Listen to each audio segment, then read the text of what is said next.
everybody. Welcome to making videos with your smartphone. We're going to go over some of the basics.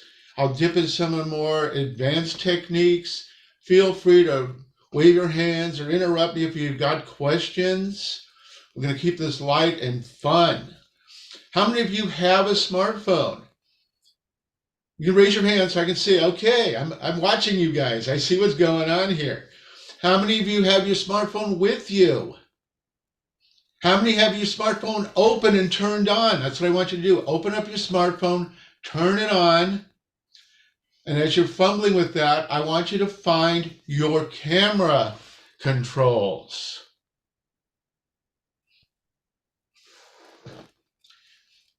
So while you're doing that, finding your family control, everybody's camera is going to be different. Every brand. This is my Samsung S21. So let's start off with, you see these pictures here, these films, Tangerine, Searching for Sugarman, Snow, Steam Iron. What's the one common thing all these films have? They were all shot with a smartphone. And most of them were shot with an iPhone. Justin, you're waving your head around it. Is there an issue? You're muted. You're muted, Justin. I'm just impressed that people are able to make real movies with smartphones. No. Okay, thank you.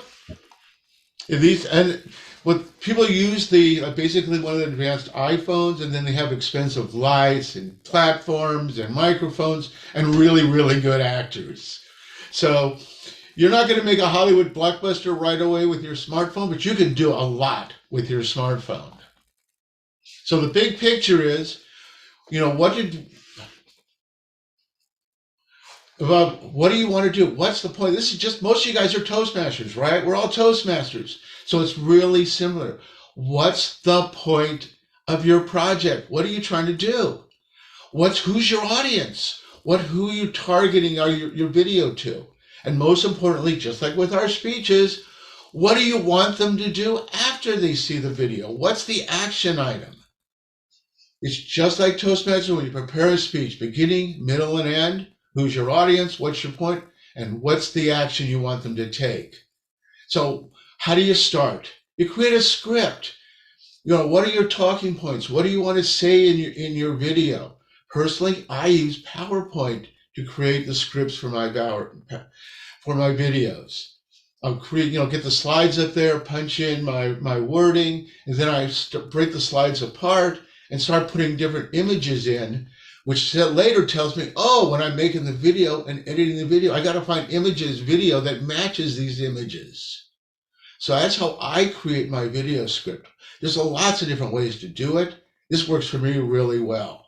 And so what you do is when you got a script, you want to follow, you know what your point is, you know what your target is, you know what your action item is, create a shot list. What are the images, the videos you're going to show to your audience? What pictures, what images and videos do you have to have? What video and images would be nice to have? So having these lists are great. And when you go out to shoot, are you going to be using props? Are you using costumes? Get all those organized and be ready. And if you have actors, rehearse and practice, just like we do with our presentations and our speeches. It's the same thing. Rehearse and practice. And this is the final thing, prepare for failure. This is what I learned, one of my biggest takeaways from going to film school. Prepare for failure. Things can go bad. Anything can go bad. So I always have a backup plan A, a backup plan B, and a backup plan C. And the cool thing about backup plans and preparing for failure, if you're ready for failure, you usually don't. Usually nothing goes wrong as long as you already have your backup plans. It's sort of weird how the world works that way. So I asked you to find your phone and open it up, your camera settings. These are some things you need to do for your phone. Every phone's different. How many of you have actually opened up your camera's operating manual? Anybody? No one ever does. There's all these great things that you can do with your camera, with your video. You just got to look at it. And some of them that are really important are like the grid lines. That's really important. Tracking autofocus is good. Video stabilization has its pros and cons. So I'm going to talk about some of these. Your phone's not going to look exactly like this. And if you have a question and you don't know where your manual is, just Google it. This is the funny story. When I was preparing and writing this presentation, I was wondering, I've never opened my manual. I don't even know what my video camera can do. So I Googled it.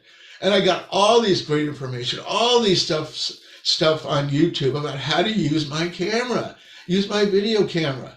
And it was helpful. Just type it in. If you're, into Google, and being that Google is using AI, you can just use regular language. How do I adjust the video on my ... camera? And all this stuff will pop up. So what do you want to do before you go out to shoot? Number one, charge up your camera. Your phone. Get it all charged up. Max it out. You don't want to be out in the field somewhere in the middle of nowhere and all of a sudden your phone runs out of juice. That's a bummer. And of course, if you have extra charging batteries, bring those along. Another thing to do, empty out your storage. Most of us have lots of pictures and videos and documents that we've downloaded onto our phone that we're never going to look at. So if you think you might look at it, transfer it over to your computer and back it up. And make sure you empty your camera out of storage as much as you can. That's another real bummer. You're out there shooting, and then all of a sudden your camera's filled up, and your phone's filled up, and you have nowhere else to put the video. I mentioned adjust your video settings. Some of the other ones that are really important is the high resolution capture. Capturing in HD, Ultra HD, the higher quality you can capture in, the higher quality you'll get after you edit your video. Grid lines, I'll talk more about grid lines in a second. Autofocus, that means you don't have to worry about things going out of focus. Most people have that automatically. I'll even talk about slow motion. It's really cool. We'll get to that in a little bit. Okay, so audio. Audio, in my opinion, is more important than the video. Later, we're going to be talking about audio. I'll leave that for later, but audio is really, really important. And if you don't have a microphone, you don't have anything, get close to your talent. Get close to your subject. The closer you are, the better they're going to look and the better they're going to sound. Use lots of light. It's better to shoot outdoors with lots of light and the sun facing their faces versus trying to shoot in the shadows. Yes, some cameras have an option for making the darkness look less dark, but it's a digital effect, which downgrades your overall image. Some cameras will let you turn on the light. You can do that, but remember, that really sucks your battery power. So keep aware, try to find as much natural light as possible, or use lighting equipment. We'll be talking about later as well.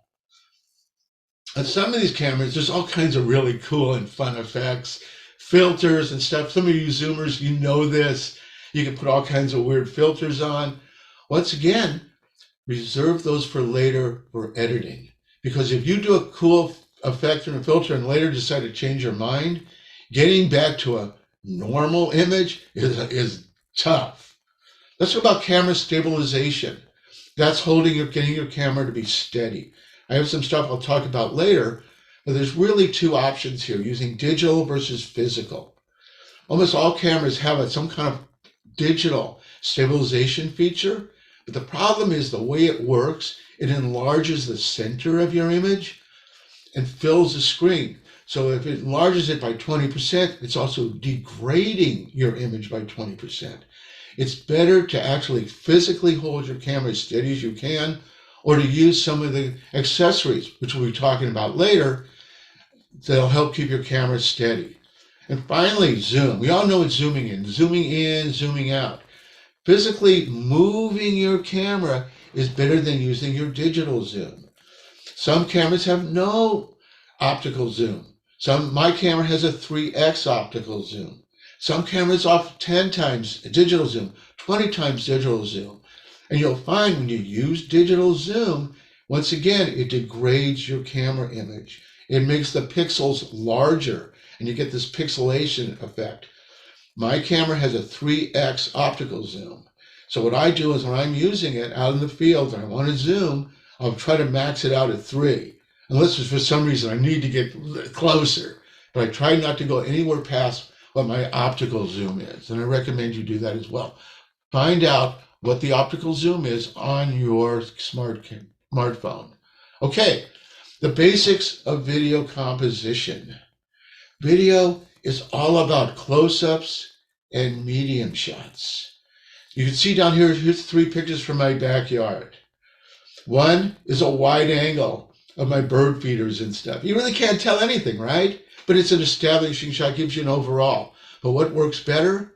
I moved in a little closer, and now it's a medium shot. And you can actually see the bird feeder. You can see the bird houses. And then I go to the close-up. So you have a nice tight shot of the birdhouse, and it looks a lot better.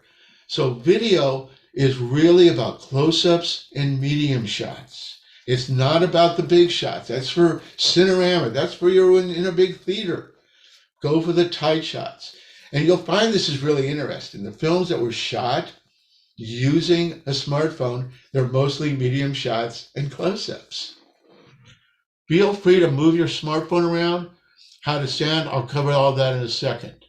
You ready? This is how to stand. This is how you follow action. You notice my feet are moving, which means everything is really unsteady. What you should do, put yourself in the middle of the movement and just move your hips. Move from the waist. See how smooth that is?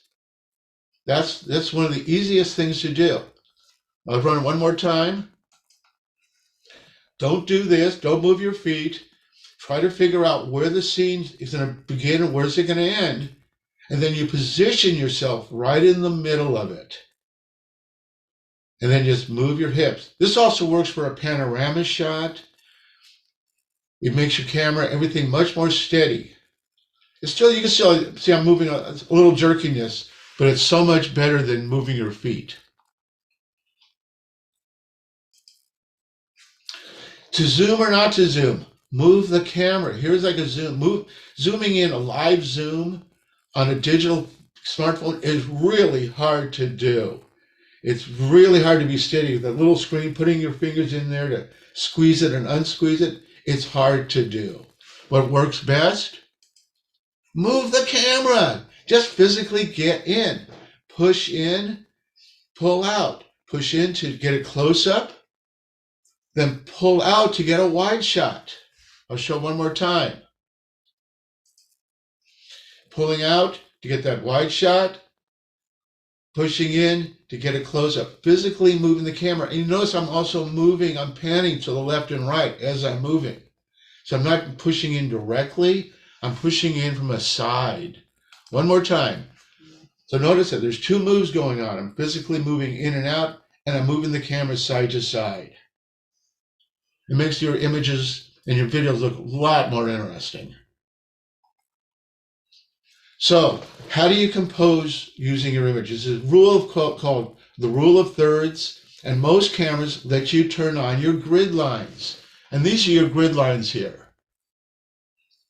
They're like the 1/3. And what you want to do is you put your most interesting stuff right on the grid lines. Right here and here, you put your eyes there, mouth there. And you can see even this guy here where he's in the center of the image, he's slightly off center.